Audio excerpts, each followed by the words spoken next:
คันพอผู้ใดสั่งบาปมาแม่ผู้ใดสั่งบาปมาย้อนไปกินแต่ลูกเขาพบก่อนชาติก่อนเนี่ยขาแต่ลูกนกลูกหนูลูกปูลูกปลาขาแต่ลูกกบลูกเขียดขาสารพัดขาลูกเขานั่นกินใครเขาแหละยังบ่พ่อกินหอดแม่เขาก็มีทั้งเถื่อคันทำกรรมตัวนี้มาบาปกรรมตัวนี้มันให้ผลกระเสียเพศแต่พ่อแม่นั่นเป็นหมันบ่สามารถที่ได้ลูกอีกนี่ชาดกอันนี้มีมากมายอยู่ในพระไตรปิฎกพุทธเจ้าพระองค์ทรงยกมาเป็นตัวอย่างให้เนื้อความนี่กระจ่างชัดเจนแต่ว่าพ่อแม่เพิ่นบ่สามารถที่เฮ็ดจังซั่นได้ลูกเกิดมาจังไดพ่อแม่ก็ต้องหักต้องแพงบางเทื่อนี่พิการเนี่ยพ่อแม่ยิ่งสงสารหลายกว่าผู้อื่น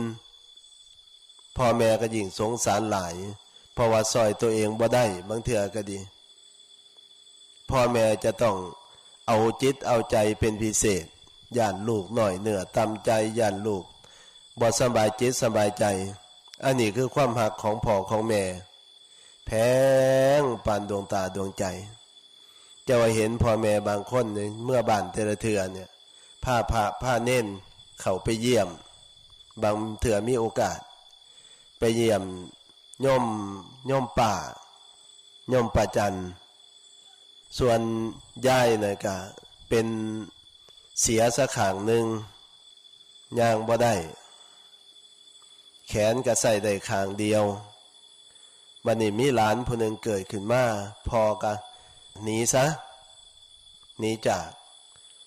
ให้แม่เป็นผู้เบิ่งลูกนี่พอบางคนมันก็เป็นนั่นพอหนีไปแล้วนะลูกแรกๆมันก็สมบูรณ์แน่อยู่พอมันไข่ขึ้นมาแล้วจะมาเป็นอะไรบัดนี้ก็เลยเป็นเหตุให้สุขภาพร่างกายน่ะใส่งานบ่ได้เลยเดี๋ยวนี้10 กว่าปีเกือบ20 ปีแล้วยังนอนอยู่ตลอดส่วนยายก็ลูกบ่ได้มีแต่ลูกนางได้แล้วก็ช่วงแล้วมีเหือมีแห้งในจังหน่อยก็อยู่กับหลานเวลาสิเอาเศษนั่นเศษนี่ให้หลานกับมือเดียวน่ะแก่กันไปเบิ่งแล้วเป็นตาเบิ่งแต่ว่าแม่ก็โอ้ยเอาใจใส่ว่าซั่นเถาะ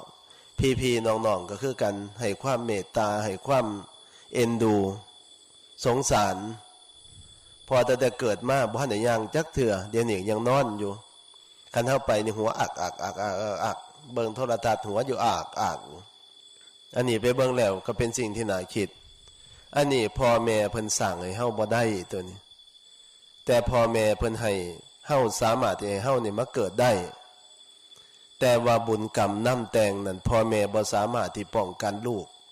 บ่ให้เป็นจังซั่นได้ถึงว่าสิเป็นจังไดก็ตามว่าจังเถาะพ่อแม่นี่ยอมรับเบิดทุกสภาพของลู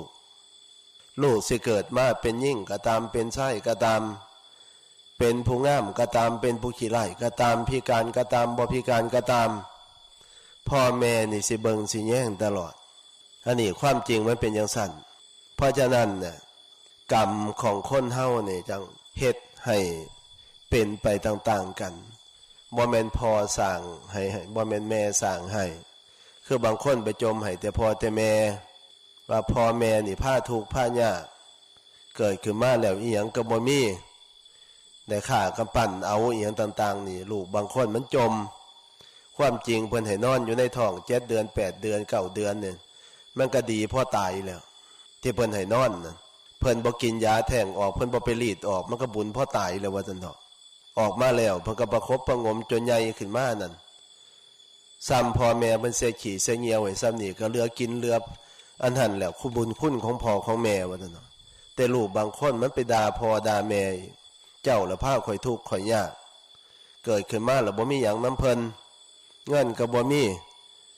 สมบัติอีหยังก็บ่มีเฮ็ดให้ข่อยทุกข์ข่อยยากมันเป็นนำสู่เจ้านี่ล่ะบ่สร้างไว้อีหยังต่างๆมันก็เว้าจังซี่ก็เว้าลูกบางคนมันขี้โหดสามานอันนี้เป็นสิ่งที่น่าคิดพ่อแม่เพิ่นลดแพ่งปันดวงตาดวงใจว่าซั่นเถาะเพราะว่าเพิ่นบ่มีอำนาจใดๆสิไปเฮ็ดให้ลูกเป็นไปจังซั่นได้มันกรรมของไผ